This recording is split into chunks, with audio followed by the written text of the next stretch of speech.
How are we doing again today, guys? This is a question from the African saying, how's your Thursday treating you? Guys, we've had an interesting week, but we're getting back to making that content that you so desire and need. So guys, keep an eye out for the rest of our content going. Again, we do primarily Canada, Africa, and club football as well. So if you like this type of content, give us a subscribe, give us a like on the video, and let us know what you think about this one. We're going to focus in on the Canadian U-20s.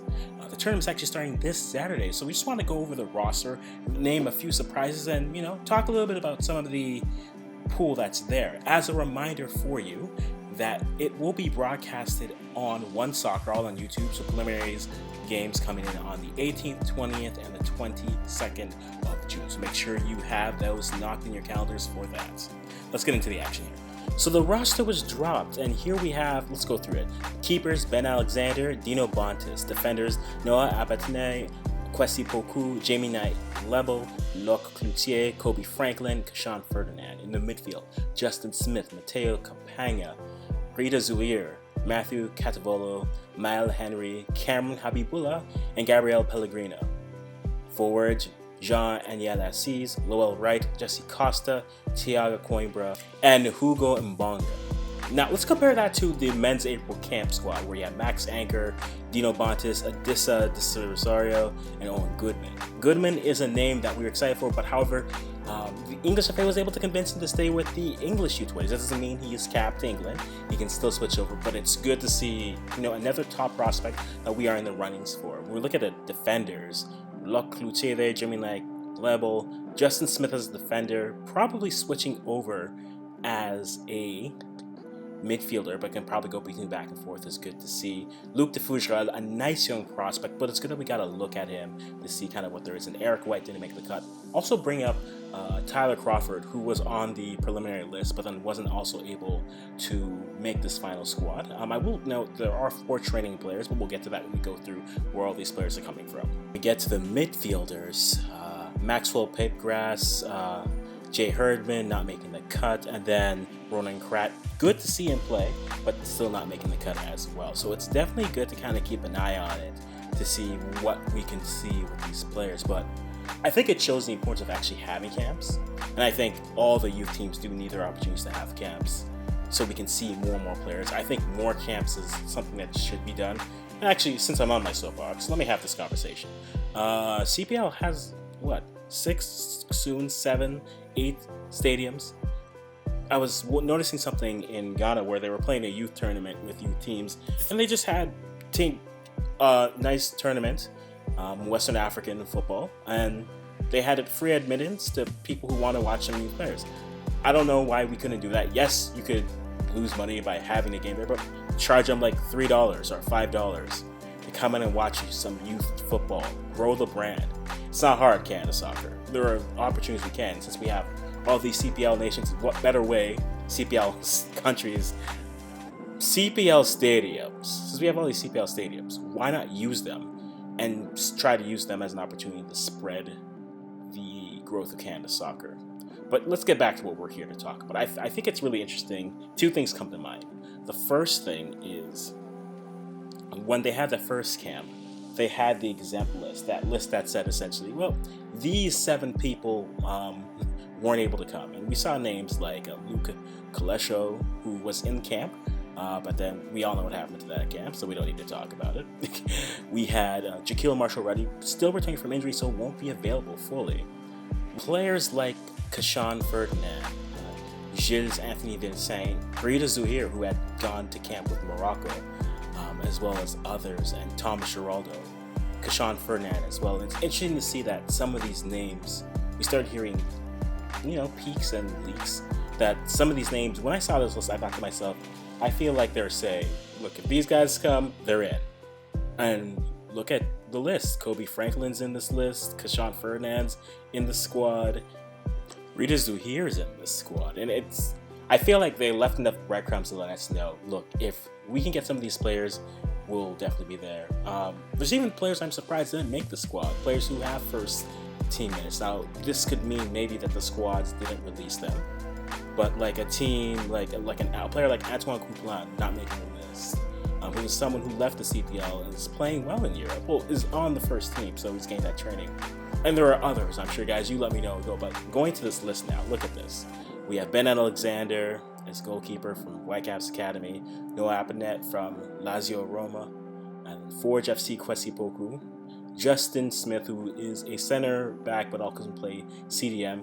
Very interesting prospect to look at for the national team because he could really jumpstart a lot of things. Jamie Knight-Lebel from Bristol City's Academy, and Matteo Campagna from Whitecaps 2. We have Jean-Aniel Assi from Cavalry FC, so good to see some CPL representation. Rita Zuhair joining this camp is definitely good to see. Seeing how he could have gone to Morocco, so that's actually a good option to see him coming through. Cameron Habibullah and Matteo Catavolo from Valor and Pacific, respectively. Locluche from Academy CF Montreal. Kobe Franklin making the squad. Gabriel Pellegrino from Freiburg. Nice to see him here. Kashan Farina, like we said, good to see him coming through. I do know that there is interest from Haiti to try to get him in, so it's good that we're keeping him here as well.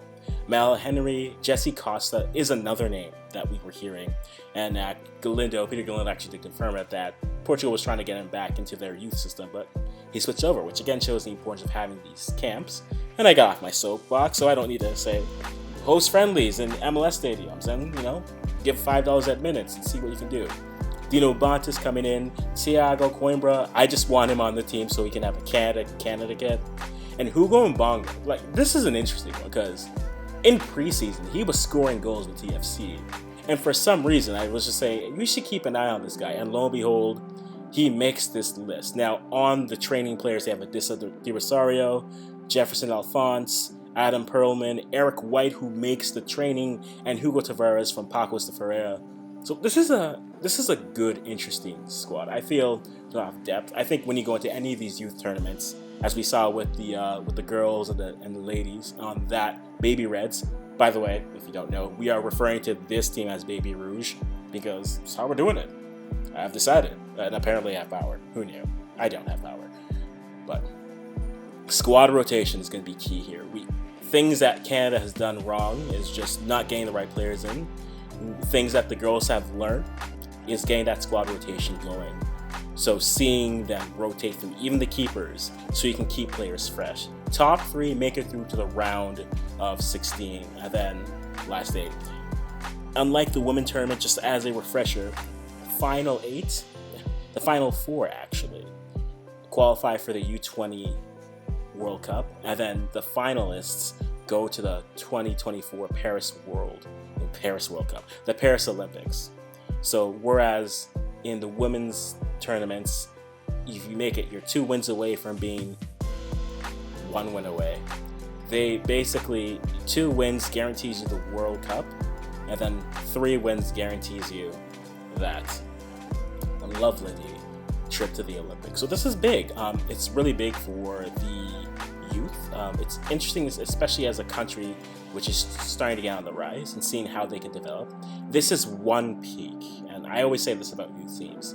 Seeing the players from youth teams, you want to see them graduate and then get to the national team. There's no doubt about it.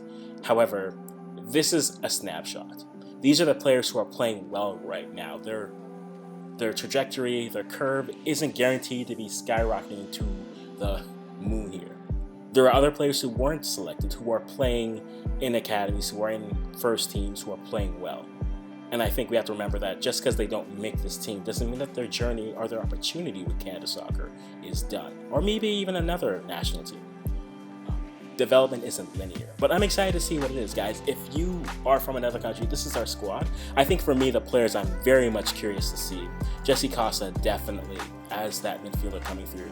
If we're going to pick 3, I'm going to go Cameron Habibullah, Rita Zuhair, Justin Smith. I said 3, I'm going with 4, and Jesse Costa. Those are my 4 players I want to watch and see from Canada. I think would be good players to keep an eye on for.